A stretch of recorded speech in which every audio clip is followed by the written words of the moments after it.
What is up, YouTube? These are Lords back at you with a brand new deck profile. It's Bystial Resonator. So I'll talk a bit more about the deck in a minute. Channel updates first. Just hang with me a second. Sorry about the not frequent uploads. Schoolwork has been really difficult recently, so I've been managing that more. But now that that's died down a bit, I've had some exams done. This can come up more forefront. So you guys know what's happening soon. We should have Sapphire Surprise up. Which you don't know what that is. Look up Mark the page or put it into YouTube. You'll figure out what that is soon enough. And Branded Despy in post Photon Hypernova. So yeah, I recommend checking those out and keeping an eye on the channel for a couple of days if those interest you. Back to the list. Resonator. This list was piloted by my good friend Hector last Saturday for locals, where he went X-2. Now, I'll show you the side real fast to show you that. Oopsie daisy. We did not have the greatest amount of cards in the world.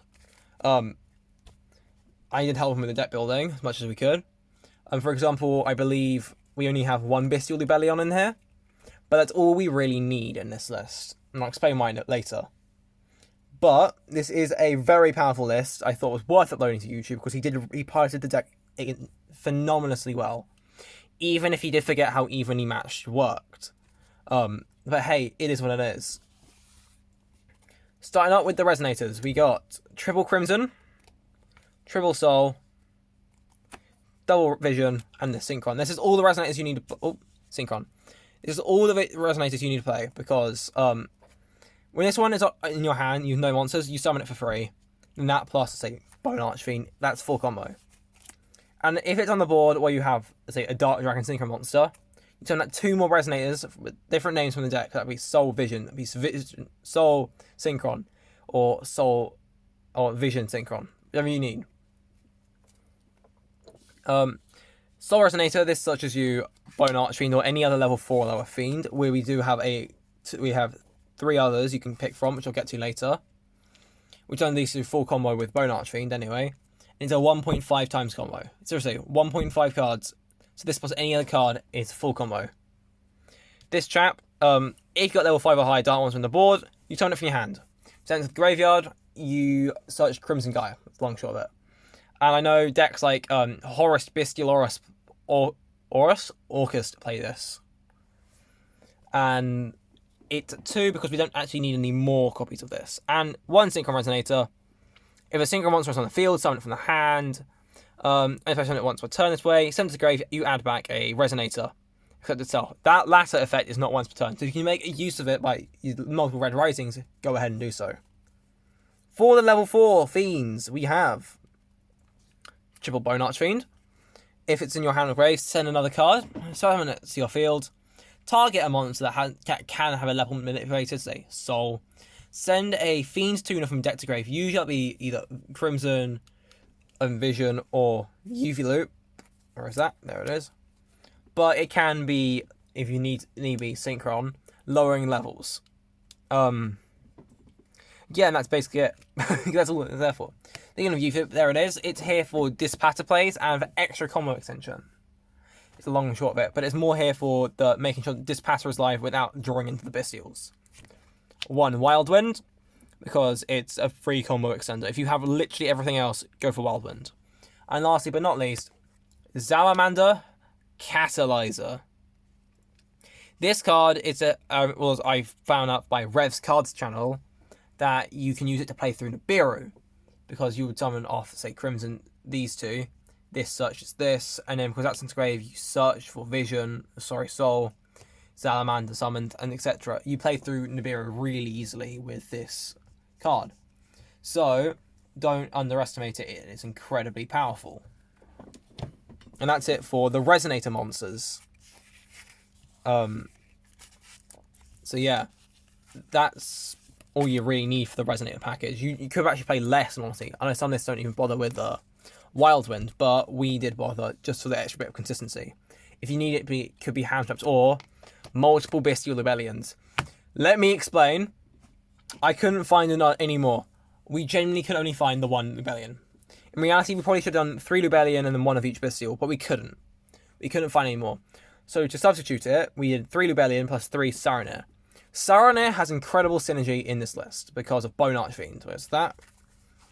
Now, Bone Archfiend says you must send another card from your hand or field. So you can always, on the air turn, use Saronir, banish something. Then you go Bone Archfiend to send Saronir to grave. Put that there. Summons itself. And then Saronir activates, sending Lubellion's grave, which then lets us set up the Calamity Lock. Yeah, we're doing that here.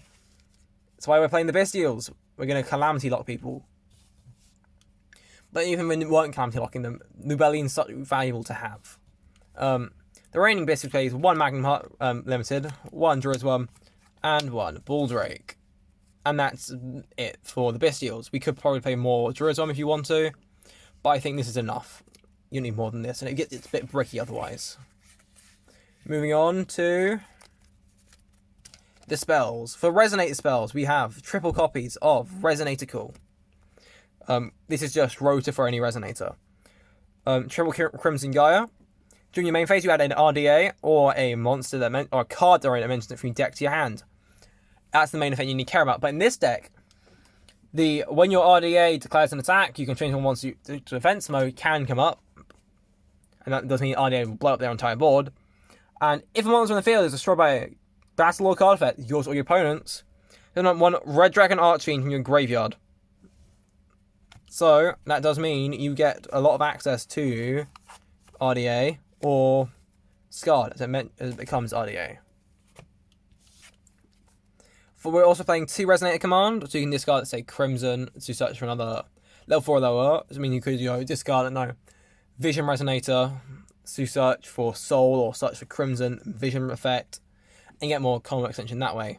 And we also play as a starter, Foolish. Foolish sends either Saronir to get Lubellion grave or directly sends Lubellion, or Foolish sends Vision, search Crimson Gaia. That's full combo. This one card is full combo, which I will show at the end just to show off the basic Resonator lines. For Bystial spells, we just have the 1 regained, and we're also on Call By to hopefully stop Droll and Shifter, because those cards are nightmares. That's it for the main deck. For the trap, sorry, not main deck, that's what the spells. For the traps, we got 1 Red Zone, 1 Fiendish, 1 Chains. For the Resonator traps, Red Zone is overpowered with Supernova, because it then lets you do it twice and just nukes their board twice. Golem is just searchable with banish something. So this is a very great way to deal with Castor Ephemera. And it searches Fiendish Chains, so it's worth playing the Chains. For Bystial traps, we've got 2. Beast for popping, and a 2 of the Branded. This card is what that's a Calamity Lock, because it says during either player's turn, immediately after this effect resolves, Synchro Summon 1 Synchro monster using monsters you control as material, including a dragon monster. To summon Calamity, let me find that for you. I'll put it on the board. You need 2 tuners and a non-tuner Dark Dragon Synchro monster. This is surprisingly easy to do. For context, I'm pretty sure RDA, so this chap, or any other level 8, plus specifically Vision and Crimson, or Vision and Vision, or Vision or Crimson and Crimson, makes this. Or it'd be Quibelt plus Soul and something else. It's very easy to make, is long short of it. So don't underestimate the power of the Calamity Lock. It does ruin people's day. And the final traps, you have an Imperm and a Veiler. Because again, we couldn't find multiple Imperms in time, so he ran Veilers as substitutes. And that is it for the main deck. For side, we have... Not side, for extra, sorry. We have triple Red Rising. Makes sense, the main combo starter. 2 RDA and 2 Scarred, because apart from spacing, we had an extra slot. I feel like, in minimum, you actually play that as a ratio, but having both Scarred and RDAs means you can extend even further beyond, especially with Lubellion. We got... Oh, I'll move this up a bit, just so we can fit more in. 1 Hot Red Dragon Arching Abyss for a negate. 1 Bystial Dispatter for another negate or a pop or combo extension. 1 Supernova Dragon, because it's overpowered and it helps us kill people. 1 Calamity to ruin everyone's day. A Quibelt to deal with stuff like, I don't know, Gozen Match or something dumb. a Scarlight Red Dragon Archfiend to win in time. Bane, because we had the slots. And Tyrant Red Dragon Archfiend, because it just blows up every other monster. Meaning, oh, that's a nice sprite board. We've baited Sprite Red. Activate Tyrant Red Dragon Archfiend, blows everything up. Oh, that's a nice branded board, blows everything up. This single card, I think, this single card has ruined people's day, and I love it so much for that. It is Hector's favourite card. And that is it for the extra. Not as an in-depth analysis, because it's very standard, honestly. Moving on to the side, we have the remaining Veilers inside in case it's a matchup where you, like an FTK, where you need to play Veilers. To beat back row decks like Labyrinth, we have, and like Rescue Ace, we have triple Evenly and a Feather Duster. To beat combo decks, we have triple Dark Ruler No More. And to beat decks like that like to summon a lot from the extra deck, we got triple D Barrier and Spellbound. Arguably, I'd argue Spellbound is really good against decks like Pearly. He did not face Pearly. I think his matchups were Scareclaw Castera, which he lost. Manadium, which he beat with this. He beat Manadium. Cyber Dragon, which he beat, and Tillum, which he lost to. We have 2 slots left inside, and we didn't actually know what to put, so we put in some funny cards in Change of Heart and Ice Dragon's Prison. Now, these aren't amazing cards, but they did come up once, I think. IDP might come against Castera, that's all I remember. And that is it for the side deck. Now, how is Crimson Gyro 1-card combo? Well, I'm going to show you now. Now, I made a quick break in the recording just to set this up. So let's go through this. You just have Crimson Gaia. What do? I have a Crimson Gaia, and I search Soul Resonator. Normal summon Soul Resonator effect, search Bone Archfiend. Bone Archfiend effect, we send Crimson Gaia to grave to summon itself. Bone Archfiend effect targets Soul Resonator, sends Crimson, lower it to a 2. 2 plus 4 makes 6. Making, Red Rising Dragon. Red Rising Dragon summons back Crimson. Suddenly we only have a Dark Dragon plus Crimson, so we can have its effect summoning from the deck Vision and Synchron Resonator. Then you go 2 plus 6 makes 8 for Scarred. Vision activates. I personally would like, in this situation, with search Fiendish Golem, but the choice is yours to make. I'd set that there. Or we leave it in hand, whatever you want to do with it. Then we go 8 plus 1 is 9. Hot Red. And then you go Chaining 1 Synchron, target Vision. Chaining 2 Scarred. Scarred summons from the extra deck RDA. And this adds to hand Vision. 8 plus 2 is 10. But what you could do. What I personally would do is that exactly that. Why I don't know why I changed my mind. You summon Dispatter. Now we don't have a way to banish anything here, but stuff will obviously be getting banished. It's modern day Yu-Gi-Oh! You're gonna set that Fiendish Golem, and suddenly, that's awesome. From just the Crimson Gyre alone, that is 2 interruptions. Now let me show you the combo when you have Crimson Gaia plus, let's say, Lubellion. How do you Calamity Lock someone? Let me set this up real fast. This is all you got, right? So Crimson Gaia and Lubellion. What do you do from here? Well, first up, what I personally would do, I'd start off with Crimson Gaia to try and avoid troll. Searching, that's Bone Archfiend. That's on it. Soul Resonator. You don't get trolled here, you can then obviously go Lubellion to search. I personally here would honestly search Saronir, but you do you. Of course, if you don't want to lock, you can use this for extra Dispatter stuff. But we are going for the locks here. So we go normal summon, Soul Resonator, search, Bone Archfiend. Bone Archfiend can send now Saronir, which sucks, but it is how it is. Summons itself. Saronir activates. You cannot see Saronir well. Well, go.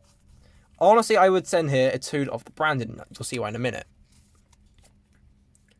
There you go. Bone Archfiend effect targets Soul. Actually, no. I just realised a better way to have done this as we're mid-recording. You don't send Saronir. You just send the Crimson Gaia. Soul, anyway, that's what I was doing. Bone sends Soul. Sends Crimson. again 6. Summons back Crimson. Crimson effects, getting Vision and Synchron. You then go, as we did last time, that makes 8 for Scarred. We go Chain Link. Then sorry, the Chain Link, we go Activate Vision, search Golem. And as we did last time, you can either go for 9 or you go for 10. I personally go for 9 to make sure I have enough. So we then summon out Hot Red in the EMZ, so I will just do that then. And you go, again, Chain 1, Chain 2. You add now to your hand Vision. Special summon out Vision Resonator. Saronir effect. You could have done Saronir earlier, but for those that want to go for a different route, I'd honestly banish Red Rising. Or Scarred, your choice. I try to get Red Rising. To summon itself. Sacrifice it for Lubellion. Saronir now activates. You can barely see the sending a tune. Lubellion gets you onto the board Beast. You set Golem, end phase. Beast activates, putting 2 there. And you go RDA to blow everything up, and Soul Resonator says, how about no? In their draw phase, you activate 2 to the branded. 2 plus, that's 4. 8. Suddenly, you have committed a sin. Here's Archfiend's Calamity. And you prefer to go this route because summoning Fenrir is not an activated effect, meaning if that's the case, on your turn you can just go Golem. And you get Beast up, so if they get back row, you can go Lubellion, pop something. And from there, this generally just snowballs into a victory for you. And yeah, this is the deck. I hope you enjoyed. Like, comment, subscribe, general YouTube stuff. Until the next time, cheerio!